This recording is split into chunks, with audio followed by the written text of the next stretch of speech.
আজকে আমি আপনাদের সাথে খুবই সুন্দর এবং কিউট একটা ভিডিও শেয়ার করব। আসসালামু আলাইকুম এভরিওয়ান। ওয়েলকাম জানাচ্ছি দিয়াজ কুক অ্যান্ড ব্লগে। আজকে তৈরি করে দেখাবো এই ছোট্ট ছোট্ট এবং গুল্লুমুল্লু কিউট সিঙ্গারার রেসিপি। মাত্র ১ কাপ ময়দা দিয়ে আমি আপনাদেরকে আজকে সিঙ্গারা তৈরি করে দেখাবো। তাহলে চলুন দেখে নেওয়া যাক। এখানে লাগবে আলু, ছোট ছোট টুকরো করে কেটে নিয়েছি আলুগুলো। আপনারা চাইলে মটরশুঁটি, বাদামও ব্যবহার করতে পারেন পুরের জন্য। আমি এখানে নিচ্ছি টমেটো কুচি করে নেয়া, ধনিয়া পাতা, কাঁচামরিচ, ঝালটা আপনাদের ইচ্ছামতো নিবেন। আর লাগবে পেঁয়াজ। চুলায় আমি একটা ফ্রাই প্যান বসিয়ে এতে আমি ২ টেবিল চামচের মতো তেল দিয়ে দিলাম। দিয়ে দিলাম ৫ ফোড়ন। ৫ ফোড়নের ঘ্রাণটা বেরিয়ে আসলে আমি এতে দিয়ে দিব পেঁয়াজ। পেঁয়াজটা আমি 1/4 কাপের মতো নিয়েছি। পেঁয়াজটা একটু হয়ে আসলে দিয়ে দিব কাঁচামরিচ, রসুন বাটা, আদা বাটা। ভালো করে মিক্স করে নিব। আদা রসুনটাকে ভালো করে ভেজে নিব এর কাঁচা স্মেলটা চলে যাওয়া পর্যন্ত। দিয়ে দিলাম হলুদ, মরিচ, একটু জিরা, কারি পাউডার আর ধনিয়া গুঁড়া। সবগুলো উপকরণকে ভালো করে মিক্স করে নিব। এবার সবগুলো উপকরণকে ভালো করে কষাতে হবে।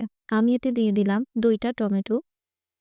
টমেটো যদি হাতের কাছে না থাকলে না দিলেও হবে। এবার সবগুলো মশলাকে ভালো করে কষিয়ে নিব। টমেটোটা কিছুটা সিদ্ধ হয়ে আসলে আমি এতে দিয়ে দিব কেটে রাখা আলুগুলি। আলুর টুকরোগুলো দিয়ে আমি মিনিট ২ একটু নাড়াচাড়া করব। দিয়ে দিব স্বাদমতো লবণ। আলুটা সিদ্ধ হওয়ার ক্ষেত্রে আপনারা চাইলে পানি ব্যবহার করতে পারেন। আমি এখানে কোনো পানি দিচ্ছি না। এখানে আমার আলুটা সিদ্ধ হওয়ার জন্য যথেষ্ট পরিমাণ পানি উঠবে। আমি আলুটা সিদ্ধ হওয়া পর্যন্ত অপেক্ষা করছি। মোটামুটি আমার আলুটা সফট হয়ে এসেছে। এতে আমি দিয়ে দিব ধনিয়া পাতা। ধনিয়া পাতাটা দিলে পুরের মধ্যে খুব সুন্দর একটা স্মেল আসে, খেতে ভালো লাগে। একটা পর্যায়ে যখন মাখা মাখা হবে তখন চুলা থেকে নামিয়ে নিতে হবে। বাস রেডি হয়ে গেল সিঙ্গারার জন্য আমার আলুর পুর। এবার চলে যাব আমি ময়দার খামি বানানোর জন্য। এখানে নিয়ে নিলাম ১ কাপ ময়দা, দিয়ে দিলাম কালো জিরা, স্বাদমতো লবণ আর একটু রান্নার তেল। ভালো করে মিক্স করে নিব। মেশানো হয়ে গেলে আমি এতে দিয়ে দিব সামান্য পরিমাণ পানি। আমার ডোটা তৈরি হয়ে গেলে আমি এতে সামান্য পরিমাণ তেল মাখিয়ে আমি ১০ মিনিটের জন্য রেস্টে রেখে দিব। ১০ মিনিট রেখে দিলে ভালো করে সেট হয়ে যাবে। এবার সিঙ্গারা তৈরি করার জন্য ডোটা আমার পুরোপুরি রেডি হয়ে গেল। এই ডোটাকে আমি লম্বা করে রোল করে নিচ্ছি। এবার ছোট ছোট টুকরো করে একই সাইজে আমি কেটে নিচ্ছি। এখন আমি সিঙ্গারা তৈরি করে নিব। এর জন্য একটা রুটি করে নিচ্ছি।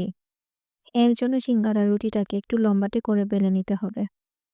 তুলনামূলকভাবে একটু মোটা করে বেলতে হবে, পাতলা করা যাবে না।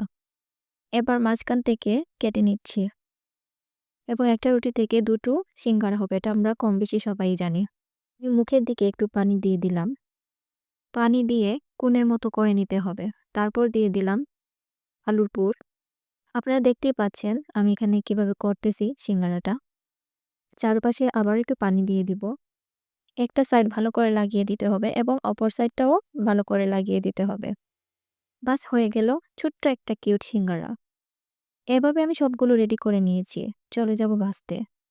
তেলটা যখন হালকা গরম হবে এই পর্যায়ে আমি সিঙ্গারাগুলো দিয়ে দিব। অতিরিক্ত গরম তেলে ভাজতে যাবেন না। দেখা যাবে অতিরিক্ত গরম তেলে দিলে উপরটা খুবই দ্রুত হয়ে যায় আর ভেতর থেকে সিঙ্গারাটা কাঁচাই থেকে যায়। এক এক করে আমি সবগুলো সিঙ্গারা দিয়ে দিব। সিঙ্গারাগুলো খুবই সময় নিয়ে ভাজতে হবে। নরমালি সিঙ্গারাগুলো ভাজতে ১০ থেকে ১২ মিনিট সময় লাগতে পারে। এক পাশ হয়ে গেলে আমি অন্য পাশ উল্টিয়ে দিব। এক্ষেত্রে চুলার আঁচটা আমার মাঝারি থেকে খুবই কমে আছে।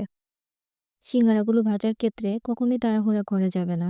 সময় নিয়ে আস্তে আস্তে ভাজতে হবে। আমার সিঙ্গারাগুলোতে মোটামুটি কালার চলে আসছে। এতে আমার ১০ থেকে ১৫ মিনিট সময় লেগেছে। আমি উঠিয়ে নিব। আর এরই মাঝে তৈরি হয়ে গেল আমার কিউট কিউট সিঙ্গারাগুলো। মাত্র ১ কাপ ময়দা দিয়ে। কেমন লাগলো আমার এই কিউট সিঙ্গারাগুলো? ভালো লাগলে অবশ্যই লাইক, কমেন্ট, শেয়ার করবেন। ভালো থাকবেন সবাই। আসসালামু আলাইকুম। আল্লাহ হাফেজ।